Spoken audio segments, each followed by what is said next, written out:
नागरिक संहिता यानी यूसीसी लागू करने की दिशा में सरकार ने बड़ा कदम उठाया है। मुख्यमंत्री साय ने इमर्जिंग छत्तीसगढ़ सम्मेलन के दौरान ऐलान किया कि राज्य सरकार आगामी विधानसभा के शीतकालीन सत्र में यूसीसी विधेयक पेश करने की तैयारी तेजी से कर रही है।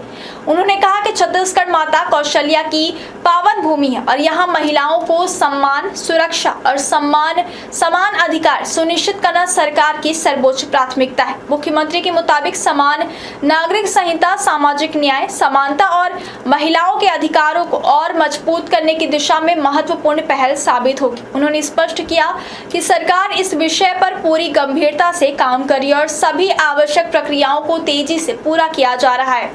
मुख्यमंत्री साय ने राज्य के युवाओं के भविष्य और रोजगार के मुद्दे पर भी विस्तार से अपनी बात रखी। उन्होंने कहा कि केवल सरकारी नौकरियों के भरोसे सभी युवाओं को रोजगार उपलब्ध कराना संभव नहीं है। इसी सोच के साथ राज्य सरकार ने नई औद्योगिक नीति तैयार की है, जिसमें स्थानीय युवाओं को अधिक से अधिक रोजगार देने वाले उद्योगों को विशेष प्रोत्साहन और रियायतें देने का प्रावधान किया गया। उनका कहना था कि छत्तीसगढ़ में उद्योगों का विस्तार तभी सार्थक होगा जब उसका सीधा लाभ राज्य के युवाओं को मिले। सरकार का उद्देश्य निवेश बढ़ाने के साथ साथ स्थानीय स्तर पर रोजगार के नए अवसर पैदा करना है, ताकि युवा अपने ही प्रदेश में बेहतर भविष्य बना सके। महिलाओं के सशक्तिकरण को सरकार की प्राथमिकताओं में शामिल बताते हुए मुख्यमंत्री ने कहा कि महतारी वंदन योजना के माध्यम से महिलाओं को आर्थिक रूप से आत्मनिर्भर बनाने का अभियान लगातार जारी है।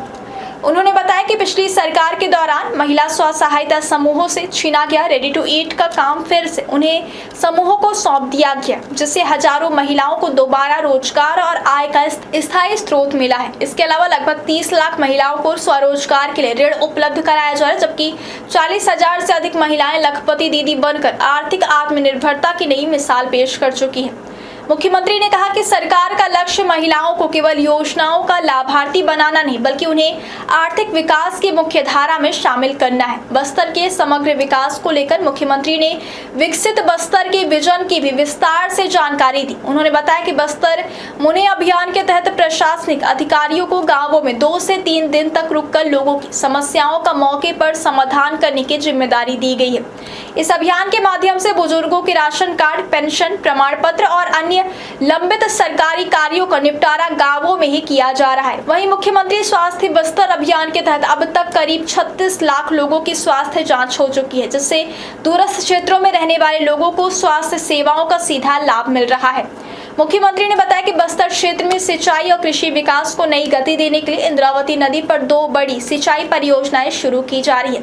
इन परियोजनाओं से लगभग 80,000 परिवारों को सीधे लाभ मिलने की उम्मीद है, जिससे खेती की उत्पादकता बढ़ेगी और किसानों को आय में भी सुधार होगा।